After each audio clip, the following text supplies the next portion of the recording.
एक लड़का ट्रेन के स्लीपर कोच में सबसे ऊपर वाले बर्थ पर आराम से सोया हुआ था।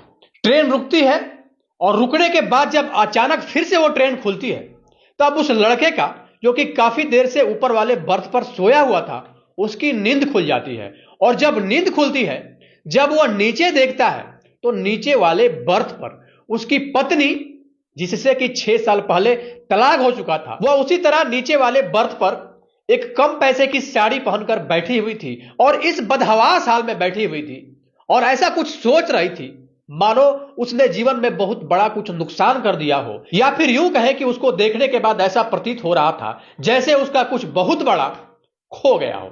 उस लड़के का नाम अभिषेक था और जो उसकी पत्नी जो वहां पे बैठी हुई थी, जिसके पत्नी का नाम रोशनी था। और अभिषेक उत्तर प्रदेश के गोरखपुर का रहने वाला था और वह लड़की भी गोरखपुर की ही रहने वाली थी और वह गोरखपुर से कानपुर जा रही थी। और कानपुर जाने के दौरान ही, चूंकि अभिषेक को भी कानपुर ही किसी काम से जाना था, और अकस्मात जैसे ही उसकी नजर अपने पत्नी पर पड़ती है, वह पूरी तरीके से चौंक जाता है। और जब उसकी पत्नी, जिसका कि नाम रोशनी था, अभिषेक ऊपर से नीचे आके बैठ गया, तब वह उस अभिषेक को अनदेखा करने की कोशिश कर रही थी, या फिर यूं कहे कि वो बाहर खिड़की की ओर, विंडो की ओर देखने लगती है और ऐसा प्रदर्शित कर रही थी कि मानो उसने अभिषेक को देखा ही नहीं हो।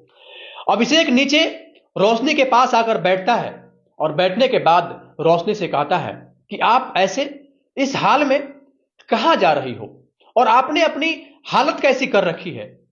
क्या आपने अभी तक शादी नहीं की?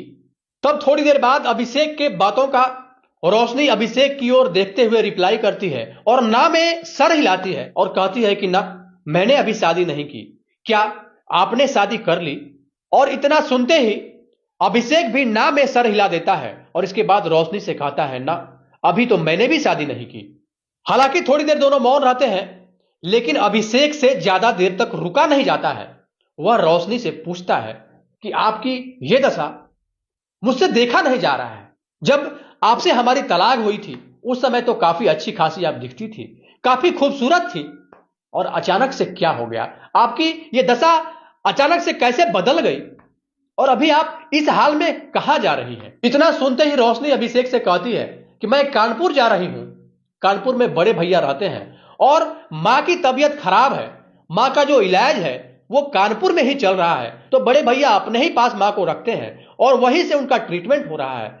और मां से हमारी बात हुई थी तो मां ने हमें कहा था कि बेटी आप भी आ जाओ, आपको देखने का मन कर रहा है।